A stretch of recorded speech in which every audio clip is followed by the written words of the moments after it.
Hello and welcome to today's daily news report where I cover all the biggest stories affecting your wallet, life, and money.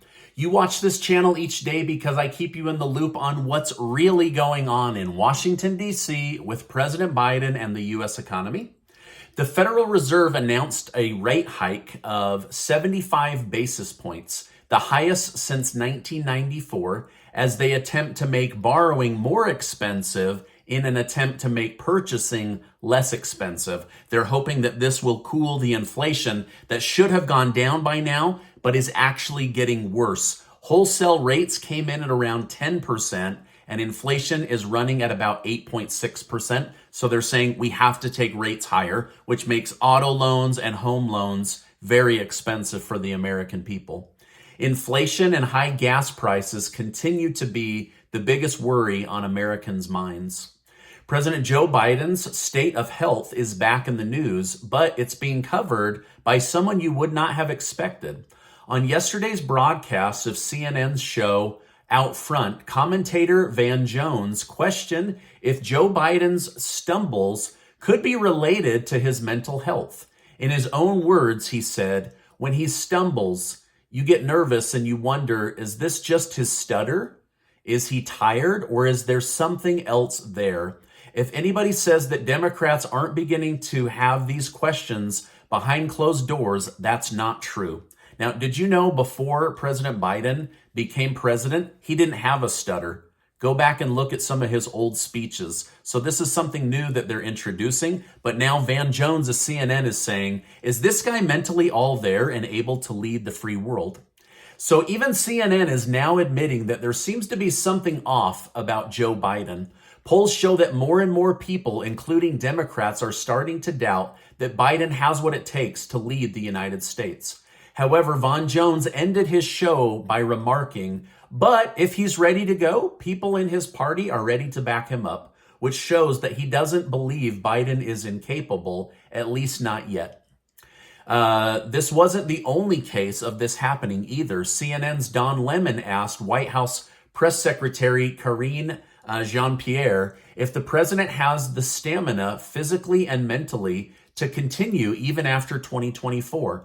After being visibly shocked, she asked the question, "Oh my gosh, he's the president of the United States. I even struggle to keep up with him, and he's 30 years older than me." So she basically defended Biden, saying he's got plenty of energy and stamina. Newly leaked audio from Hunter Biden, President Biden's son, released by the Washington Examiner, showed in this leaked audio that Hunter Biden stated that Joe Biden will, I quote, "talk about anything that I want him to, that he believes in. If I say it's important to me, then he will work in a way in which to make it part of his platform. My dad respects me more than he respects anyone in the world, and I know that to be certain. So it's not going to be about whether it affects his politics." But wait, it gets worse. As Hunter went on to say, "Dad views me as a god." In the recording, he stated, "All those fears you think that I have people not liking me or that I don't like myself, I don't fear that. You know why I don't fear that? Because the man I admire most, that's God to me, thinks I'm a god." So, Hunter Biden, plenty of self-esteem because he and his dad are God and he is the son of God, according to him. Well, quadruple vaccinated Dr. Anthony Fauci has COVID. That's it. That's all I had to say about that. Representative Khanna said President Biden and the Democrats can still win in November if Biden will make some big FDR-like promises from the Oval Office, and then we can go to work on making those promises come true. That would give us something to campaign on right now, where otherwise our only talking point is that we aren't Republicans. So the Democrats' new plan is to get Joe Biden to make some kind of big President FDR-like announcement from the Oval Office, and then they'll go try to make those promises come true. So that's their big plan to win in November. Khanna also mentioned that the president could garner some favor by talking about stimulus checks or canceling student loan debt, basically making good on many of the promises that he made in the past. So promise it again, and we'll go to work making that happen, and then point out the areas that you already kept your promise. But he hasn't kept his promise when it comes to raising Social Security, SSDI, and veteran benefits by $200 a month, and he hasn't canceled student loan debt like he promised. So there's a lot of things going against them as we head into the November election. But he's saying we just have to make those promises as we head into the election. Several prominent Democrats are furious at the January 6th committee and say they plan to pressure the committee to recommend charges against Donald J. Trump for causing the Capitol riot. But the media is even starting to change their story. For example, Rachel Maddow, who hates Donald Trump more than maybe anyone on the entire planet, said that Trump isn't guilty of the riot because the riot started before Trump finished his speech, which means those that broke into the Capitol weren't even at Trump's speech. So how could they have been provoked by Trump's speech if they weren't at the speech? So this is what she said on the media just last night. Now, Representative Liz Cheney from Wyoming said the committee hasn't decided, but my guess is they will ask the Department of Justice to investigate Trump. In fact, I'd almost bet my hat on it, right? Liz Cheney hates Donald Trump so much that she would do it, even if just for her own personal political gain. Now, President Biden announced this morning another $1 billion in military weapons to Ukraine, as well as another $225 million in humanitarian needs. So another $1.2 billion going to the people of Ukraine. As Ukraine continues to fight hard, Taiwan braces for the worst.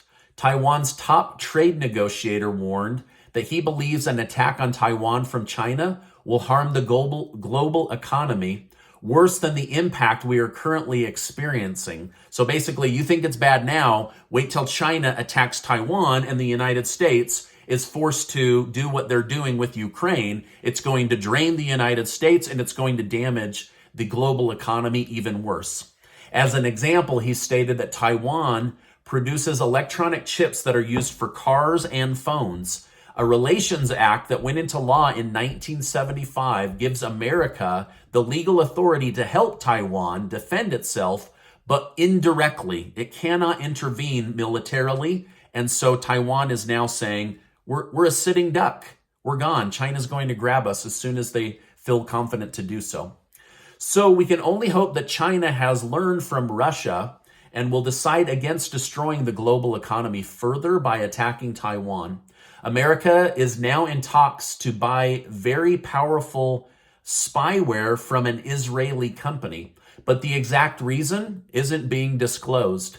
Some type of spywares are so advanced that they can hack a phone just by sending a message where the receiver doesn't have to open the message or click on a link. So now some people are wondering, is America going to use this against their enemies, or are they going to use it against their own people?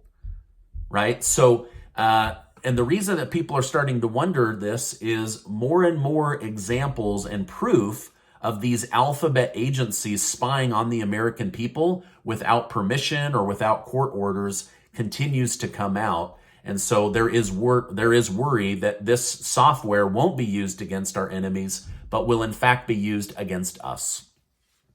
The House of Representatives finally passed the bill that allows security for family members of Supreme Court justices. The bill was being held up by some Democrats who wanted the bill to extend from the Supreme Court justices down to their staff.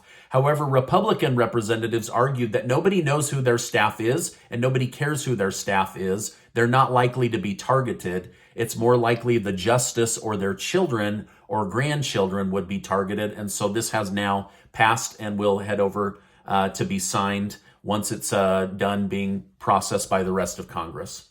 Now, this is my update for today. There's a lot going on. Hopefully nothing happens between Taiwan and China, because I think it would absolutely damage the United States beyond belief. I mean, I already can't believe what we're living through right now with the stock market being down as much as it is, crypto being down, food prices being up, gas prices being up. Anyway, there's a lot going on. So hang in there. Stay strong. Don't make a permanent decision based off of a temporary situation. Reach out to family and friends if you need to. Now, Casey and I are doing what we can to be helpful to our community. Thanks to generous video sponsors, we're giving away $6,000 in cash, and I'll make sure to leave the link down below so that you can go and read about that. We're just so grateful to those sponsors for helping us to be able to help you. We just pass that money on to you guys, and you can use it however you want. Now, before you go, I want to remind you that you are amazing. I appreciate you being in my community, and I'll see you on the next video.